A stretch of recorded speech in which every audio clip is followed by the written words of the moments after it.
Welcome back to the Florida History Podcast. I'm Carter Krishnaiyer, this week joined by a special guest, Josh Liller, who is the foremost expert and historian in what is one of my favorite parts of the state, which is northern Palm Beach County and southern Martin County, the areas from Hope Sound to Juno Beach, filled with history, filled with maybe the best natural areas in the state, in my opinion. Wanted to start by talking about the famous battles of the Loxahatchee River, battles of Jupiter Inlet, whatever term you prefer, in the Second Seminole War in 1838, January 1838, and walk us through those battles as best you can. Yeah, happy to be here. So in January 1838, the U.S. Army is trying to round up the Seminoles in southern half of Florida, and they launch a big multi-pronged campaign down the coast, down the center of the peninsula, up from the west coast. And this leads to Zachary Taylor in the Battle of Okeechobee on Christmas of 1837. And some of the Seminoles from retreating from that battle come down to the upper part of the Loxahatchee River watershed west of what's now Jupiter. There was no Jupiter back then. There was no lighthouse. There were no residents in the area. It was just some Seminole villages inland. And a group under Levin Powell, who's a Navy lieutenant, it's a mixed force of Army and Navy sailors. They are kind of doing what we would recognize from the Vietnam War as riverine warfare, using shallow draft boats to try to explore the very wet part of southern Florida and find Seminoles that might be hard to get to from land, from the traditional Army marching overland methods. So they get a hint of a trail somewhere here in the Jupiter area and land in January and start moving inland, and they capture a Seminole woman who is tending to some cattle, and she leads them toward the village, which ends up leading to an ambush at a cypress swamp, and things go badly for the U.S. Army and Navy. They are outnumbered, they think, by the Seminole warriors, and they are losing their officers very quickly, which is with some inexperienced sailors who aren't really used to combat, especially, are becoming very disoriented and demoralized, and the whole thing is potentially going to turn to a big rout. Joseph E. Johnston, who will go on to be fairly famous in the Civil War on the Confederate side, he is there sort of in an advisory capacity. He'd been in the Army and then had left and then had decided to rejoin, but his commission had not been officially approved yet.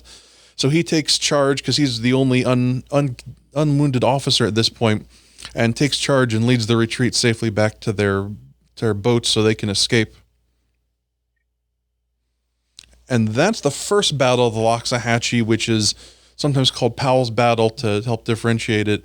I sometimes mistakenly called the Battle of Jupiter Inlet. It was not anywhere near Jupiter Inlet. It was pretty close to what's now Riverbend Park in Jupiter Farms. Part of it might be under some golf course that's out there now on the east side of the park by the turnpike. It's typical Florida. We've built golf courses and condos on top of a lot of our historic sites.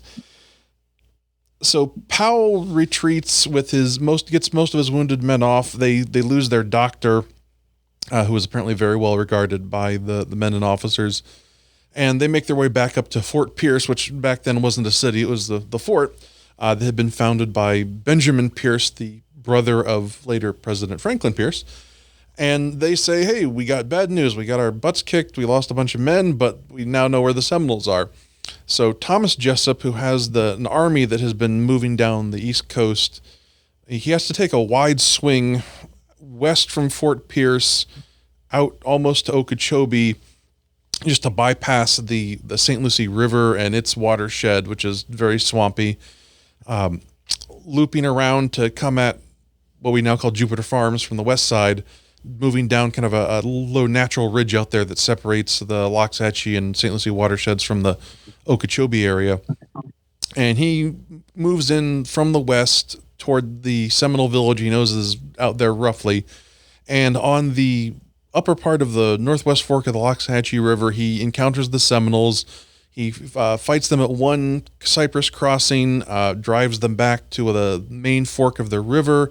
At that point, there's a group of Tennessee volunteers that are in the main line of fire, and a little some hesitance or confusion possibly, as well as perhaps having gotten word that the Missouri Volunteers had been launched in a headlong assault at the Battle of Okeechobee, and they're worried that maybe some other Army officer is about to try to sacrifice them into the line of fire as well. So there is perhaps a little confrontation there. There's one story that says that Jessup went up and pulled a pistol on the commander of the Tennessee Volunteers and then had his glasses shot off in the process, wounding him slightly. Jessup, not by Jessup, but Jessup was hit by the Seminole fire from across the river. Jessup was definitely wounded and had his glasses shot off. Whether or not the incident with the pulling the gun on the volunteer officer is a little questionable. Whether that exactly happened, as the story sometimes comes down. This case, the Army has an advantage in numbers, and they're able to simply flank the Seminoles upstream. But the Seminoles have succeeded in their main goal, which was a delay in action to allow women, children, old men, and some of their supplies to escape off to the south and get away from the Army. So it is considered a victory for the U.S. Army, and it is largely regarded as the last standing traditional battle of the Seminole War. The war will drag on for another 4 years of more guerrilla fighting and raids, but this is the last thing that, students of Napoleonic warfare might recognize as a traditional battle. Jessup kind of collects his wounded, builds a bridge across the river for the trail he's been blazing, and sets up a fort called Fort Jupiter in what's now Pennock Point here in Jupiter. And he sets up a camp there. The Tennessee Volunteers have a separate campsite nearby, which would later be discovered briefly before it was built on top of by a residential development in the late 80s. The Tennessee Volunteers, under a guy named William Lauderdale, are sent off to blaze a trail down south to connect to Biscayne Bay, which we'd recognize as Miami today. Along the way, they stop on the New River and build a fort that they name after their commander, Fort Lauderdale.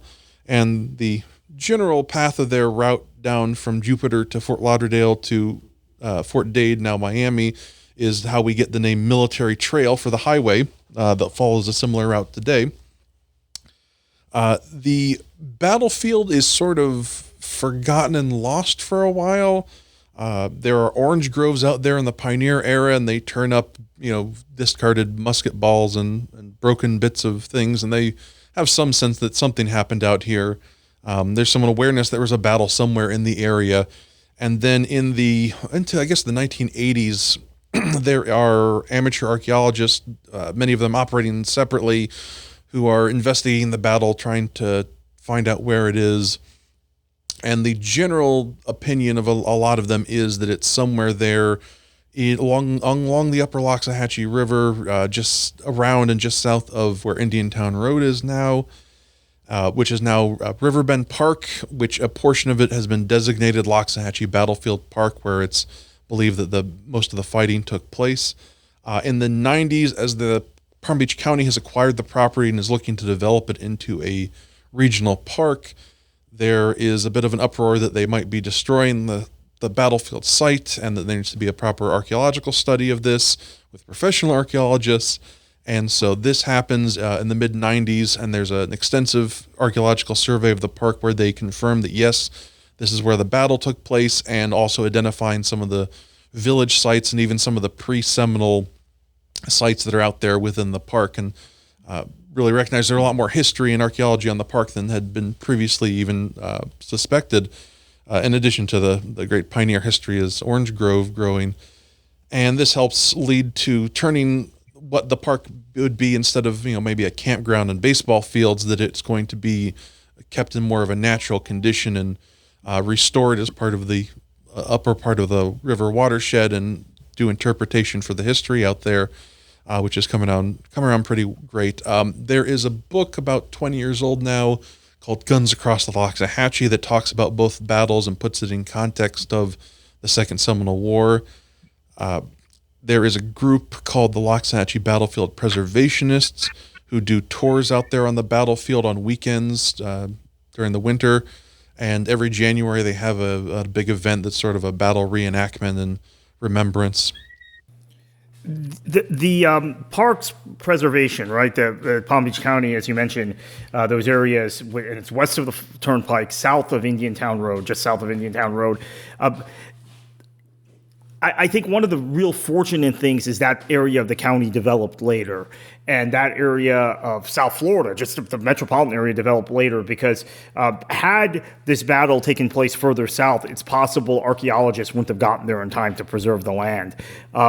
So the process by which archaeologists were able to do their work in the 1970s and 1980s and then get the sort of institutional support they needed to preserve that area and, as you say, not build baseball diamonds and soccer fields and whatever else they would have built there, which, by the way, they've done in other parts of Jupiter right along the Loxahatchee River. It's quite a remarkable story, really. Yeah, I'd like to say that Riverbend Park is one of the best things that the Palm Beach County government ever did, even if it wasn't what they set out to do. They ended up sort of backing into it, but it ended up being an outstanding park. Great to just go out there and actually see some wildlife and canoe and learn about the history, and just a wonderful park. Josh, take us a little bit through your work and where our listeners and readers can find your work. I work for the Loxahatchee River Historical Society, which operates Jupiter Inlet Lighthouse and Museum. I have co-authored an updated version of 5,000 Years on the Loxahatchee, which is a coffee table book with extra content that is covering Jupiter history in general. The whole area that I co-authored with Jim Snyder, who has done a number of books, and he was the author of the first edition. Our Historical Society did the updated version with us, and got that in print and keeping it in print available through Amazon and then through our gift shop at the Lighthouse. I also heavily contributed to the Florida Lighthouse Trail second edition, which is a guide to all the lighthouses past and present in Florida and a lot of their history and how you can go see what's there today. And JupiterLighthouse.org is the website that will tell you more about the lighthouse and visiting the lighthouse and events, and connect you all of our social media to learn about events that are going on. I do usually anywhere from 6 to 10 talks, especially in season, January through April, in the local area, talking about a variety of aspects of local history, from the lighthouse and the military and all the civilian history here.